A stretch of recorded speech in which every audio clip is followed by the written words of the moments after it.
आज 20 साल के बाद अपनी प्रजा के साथ लौट रहा था एक ऐसे महान बाप का बेटा जिसने अपने खून से लिखी थी ये कहानी, जो आज फिर से शुरू होगी। रिश्तों के बीच जब दुश्मनी ने अपने पंजे गाड़ दिए और एक सच्चे राजा को मुंह के बल गिरा दिया गया, तब जन्म लिया एक सच्चे और महान राजा ने। अपनी प्रजा के लिए डर को पीछे छोड़ाया, सिम्बा अपना कर्तव्य निभाने फिर से वापस लौट आया। सिम्बा के बीते बचपन में क्या हुआ था और आज से 20 वर्षों पहले क्यों चला गया था सिम्बा अपनी जन्मभूमि को छोड़कर, दोहराते हैं एक बार फिर से सिम्बा का बचपन और उसकी कहानी। सिम्बा के पिता बगीरा का जंगल जितना विशाल उतना ही खुशहाल था। एक बड़ी तादाद में बगीरा की प्रजा बगीरा को अपना भगवान मानती थी। जंगल का छोटा हो या बड़ा जानवर बगीरा को देख इज्जत की निगाहों से अपना सर नीचे झुका लिया करता था। बड़ी प्रजा और जंगल का मालिक होने के बाद भी बगीरा अकेला था, क्योंकि अब तक उसकी कोई संतान नहीं थी। बगीरा का सगा भाई कांचा बगीरा के जिंदा रहते हुए कभी जंगल पर राज नहीं कर सकता था और बगीरा बुढ़ापे की तरफ बढ़ रहा था।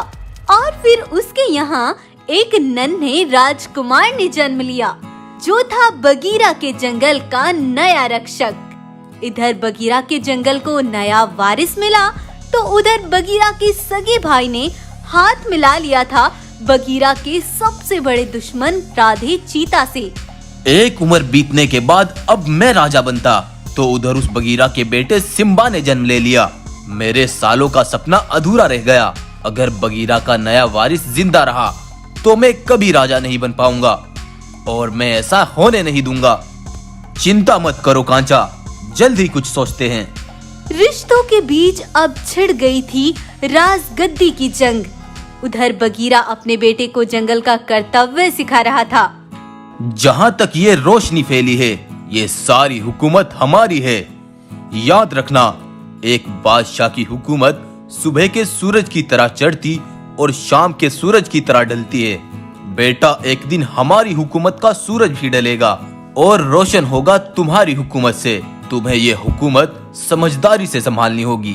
बगीरा सिम्बा को समझाकर वापस जंगल की तरफ लौट ही रहा था कि तभी उसे एक काम याद आ गया। सिम्बा, मुझे एक बहुत जरूरी काम करना है। तुम यहाँ से सीधा गुफा पर जाना। ये कहकर बगीरा वहाँ से निकल लिया। सिम्बा गुफा की तरफ जाने लगा, लेकिन तभी उसके चचा कांचा ने उसका रास्ता रोक लिया। रुको बेटा सिम्बा, तुम्हारे पिता ने तुम्हें जंगल की पुरानी घाटी पर बुलाया है, आओ मेरे साथ। कांचा उसे बातों में फंसाकर वहाँ से लेकर चल देता है और राधे चीता के इलाके में पहुंचकर कांचा सिम्बा से कहता है, जाओ बेटा, तुम्हारे पिता यहीं पर हैं, तुम जाओ, मैं अभी आता हूँ। कांचा वहाँ से चला जाता है, लेकिन तभी वहाँ पर राधे चीता के सारे सिपाही आ जाते हैं और सिम्बा को चारों ओर से घेर लेते हैं। हट जाओ, पीछे हट जाओ, नहीं तो मैं तुम सबको मार डालूंगा। ओहो, बड़ा जोश है रे तुझमें। तू तो अपने बाप से भी आगे लगता है, लेकिन अब कोई फायदा नहीं। चीता सिम्बा को मारने ही वाले थे, लेकिन तभी बगीरा पीछे से राधे चीता के सारे सिपाहियों को उधेड़ता और फेंकता हुआ अपने बेटे तक आ पहुंचा और किसी तरह अपने बेटे को उठाकर वहां से निकाल लाता है और फिर अपनी गुफा पर पहुंचकर वह कुछ जानवरों को इकट्ठा करता है। भाइयों, मेरे इकलौते बेटे सिम्बा को मेरे ही सगे भाई ने मेरे दुश्मन को सौंप दिया था। वो अब खुली दुश्मनी पर उतर आया, ना जाने अब वो क्या क्या करेगा। बगीरा ये बोल रहा था कि तभी बगीरा का एक सेवक बहुत घबराया हुआ आया। महाराज, कांचा और राधे ने अपने सिपाहियों के साथ हमारे जंगल पर आक्रमण कर दिया है। उनके सामने जो भी आ रहा है वो सबको मार रहे हैं और उसने हमारे सारे सिपाहियों को भी मार डाला। सुनो भाइयों, कांचा और राधे की सेना बहुत बड़ी है और मैं अब इतना ताकतवर नहीं कि उनका सामना कर पाऊं। इसीलिए तुम मेरे बेटे सिम्बा को लेकर यहाँ से बहुत दूर चले जाओ। तब बगीरा ने कुछ जानवरों को सिम्बा के साथ भेज दिया था और तभी वहाँ पर कांचा अपने सिपाहियों के साथ बगीरा की गुफा पर पहुँचा। साथियों, घेर लो इस बगीरा को। और जंजीरों में जकड़ लो और ले जाकर सुनसान घाटी के अंदर फेंक दो। अब ये राजगद्दी मेरी हुई।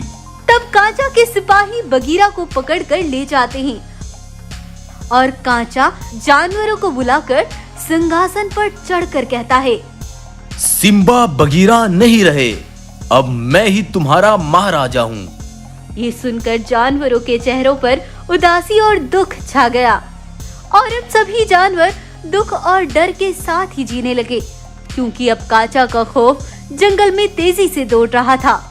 जब वो जहाँ चाहता जानवरों को मार कर खा जाता। अब जैसे पूरा जंगल बदल सा गया था।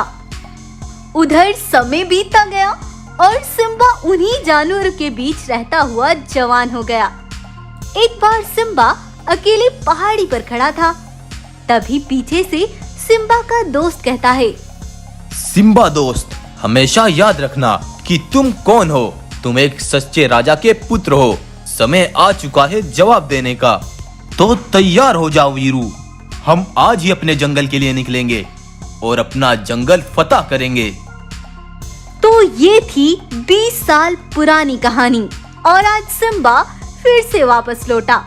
जंगल पहुंचकर सिम्बा को पता चलता है कि काली घाटी की पहाड़ियों के बीच कांचा ने आज भी उसके पिता को बंदी बनाकर रखा है।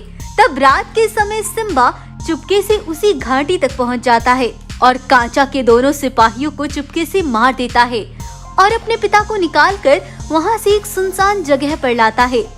सिम्बा को जवान देख बगीरा की खुशी का ठिकाना न था। मुझे मालूम था मेरा महान योद्धा सिम्बा जरूर आएगा। पिताजी, जरूरी काम अभी बाकी है। मुझे बताओ वो कांचा कहाँ मिलेगा? तब बगीरा ने सिम्बा को एक प्लान बताया और बोला, बेटा, अब तुम यहाँ से जाओ और मैं अपने कैद खाने में जाता हूँ। तब बगीरा और सिम्बा ने अपना रास्ता बदल दिया। अगले दिन कांचा जब अपने सारे सिपाहियों के साथ टहलने के लिए निकला, तभी कांचा के पास एक बाघ मानव आया और बोला, महाराज महाराज, वो बगीरा कैद से छुटकर भाग गया है और हमारे दोनों सिपाही वहाँ पर मरे पड़े हैं। जल्दी चलो महाराज। और कांचा तुरंत बाघ मानव के साथ काली घाटी तक पहुँचा, लेकिन बगीरा तो वहीं था। और उधर सिम्बा ने वीर के साथ कांचा के सारे सिपाहियों पर हमला बोल दिया और उन्हें जान से मार डाला। और ये प्लान बगीरा और सिम्बा ने उसी रात किया था। आओ कांचा आओ, मेरा बेटा सिम्बा वापस लौट आया है और जब तक तुम अपने जंगल लौटोगे तुम्हारा एक भी सिपाही जिंदा नहीं बच पाएगा। तुझे मैंने सालों से बचा कर रखा ताकि एक दिन तेरे बेटे के सामने तुझे मौत दे सकूं, और अब वो दिन आ गया है। तब कांचा बगीरा को लेकर सिपाहियों तक पहुंचा। उसने देखा उसका एक एक सिपाही मर चुका था। तूने सिम्बा ये अच्छा नहीं किया। इसके बदले में तुझे तेरे बाप की मौत दूंगा। ये कहकर कांचा अपने भाई बगीरा पर वार करने ही लगता है, लेकिन तभी वीर पीछे से कांचा पर एक भाले से वार करता है और कांचा का अंत कर देता है। सालों बाद बगीरा अपने बेटे को गले से लगाता है और फिर से आबाद होता है सिम्बा का जंगल। इस तरह सिम्बा ने अपनी जन्मभूमि को फिर से अपनाया और अपने जंगल को फिर से आबाद कर दिया। तो आपको ये कहानी कैसी लगी हमें कमेंट करके जरूर बताएं। फ्यूचर में इंटरेस्टिंग अमेजिंग स्टोरीज के लिए हमारे चैनल को सब्सक्राइब करें। शुक्रिया।